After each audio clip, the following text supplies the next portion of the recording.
This video is quite recent. Okay, let's look. We have to recognize that anti-vaccine activism, which I actually call anti-science aggression, has now become a major killing force globally.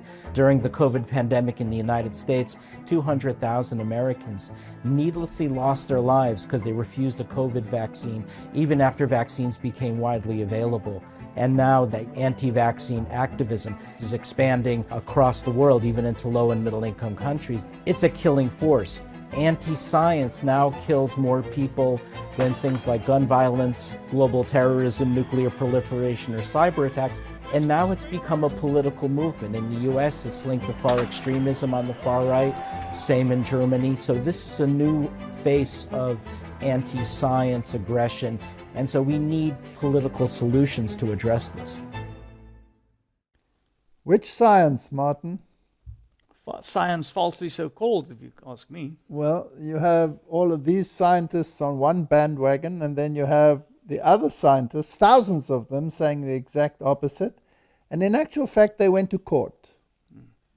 Rainer Fulmich took them to court, and they won. But so the narrative has been disproved by the scientists, but not accepted by these people because they keep playing their same little tune. Now, Martin, the governments of the world, will they listen to the science or to the science of their choice? Definitely the science of their choice. All right, so here's the new Prime Minister of New Zealand, and I think he listens to the science, but perhaps he should do a little bit of research of his own. So let's just listen to what the man has to say.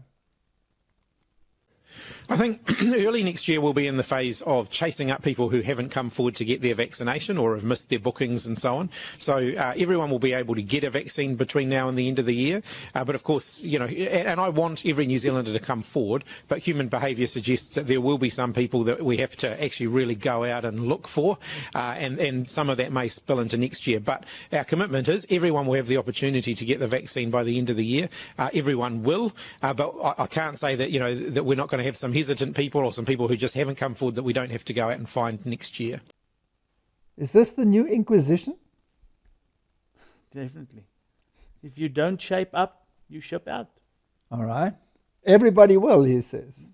And if you don't, we'll come and get you. The Rio Times reports bills provide for imprisonment of those who doubt vaccines in Brazil. So, Martin, this is an issue of control. This is an issue of enforcement, and they're going to track down those that do not comply. Yes, that's what we've heard just earlier from the Prime Minister of New Zealand. Yes. So how do they know? Exactly, so they must be able to track you. Now, Martin, we are looking behind the scenes. Everybody will have to eventually accept the mark of the beast, right? That's it. So there must be some method of surveillance to make sure that everybody is inclusive and nobody slips through the cracks. You see, this is important to realize. The same way that this whole narrative, this whole thing is being implemented, will be the same that they're going to use for the enforcement of the mark of the beast. It's a practice run. Yes.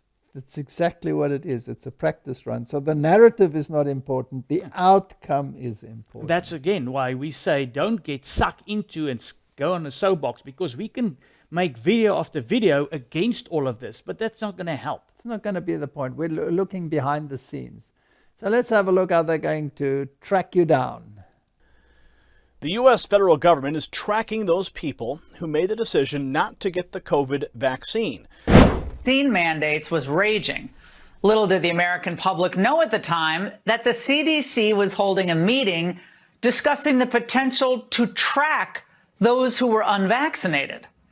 Well, the proposal was documented on page 194 of the CDC's September meeting packet, but until now, we'd never heard the plan on tape.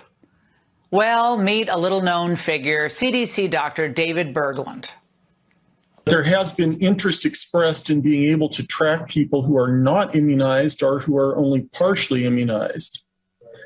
And at the current time, there can be considered to be a significant modifiable risk factor for morbidity and for mortality. And it can be of interest for clinical reasons as well as being of value for public health reasons to be able to track this. NCHS is therefore proposing creation of codes related to people being unvaccinated for COVID-19 and for being partially vaccinated for COVID-19.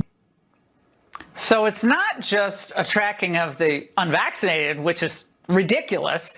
If you thought getting 1 or even 2 shots was going to shield you from being surveilled or tracked, medical big brother looking over your shoulder, you were wrong. Because after the presentation, Dr. David Berglund opened the floor to questions and comments. He was asked if those who had previously had COVID and therefore are rejecting the vaccine, whether they could avoid the unvaccinated code they were assigned. Listen to his response. At this point, it has been recommended that even if someone has a history of COVID-19, that it may be beneficial for them to get the vaccine.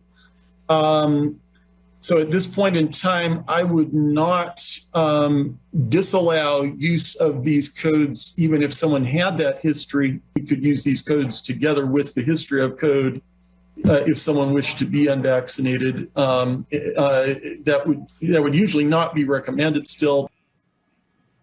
Now, this was just a plan back in September of 2021, but boy, did they move fast.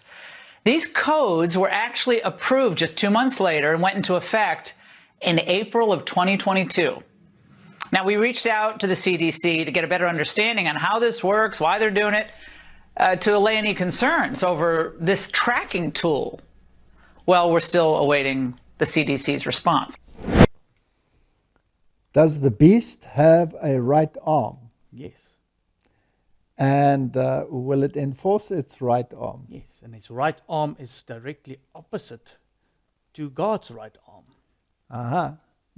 So where is this leading? Obviously, it's leading to enforcement of a narrative. Now, they are making this a moral issue by implying that if you do not comply, you are anti-establishment, you are anti your neighbor, you are anti-everybody but yourself, right? Yes, you actually qualify as a terrorist. You qualify as a terrorist. And did the papacy at some stage say that if you criticize the Vatican, you are also a terrorist? Yes. Do we have the same narrative? What's the difference between a terrorist in the secular world and a heretic according to the papacy? Yes. It's the same thing. That's exactly the same thing. We are heading for the mark of the beast. That technology doesn't even exist, and he's never uttered the words out of his mouth. So I know my husband is not people and putting a microchip in her arm. Because the Smart Mark is more than just a phone. It's part of you. Use it as cash. Book your travel. And even shoot video. But a lot of you have been such fools for the idea of the microchip being the mark of the beast. You've been so blind to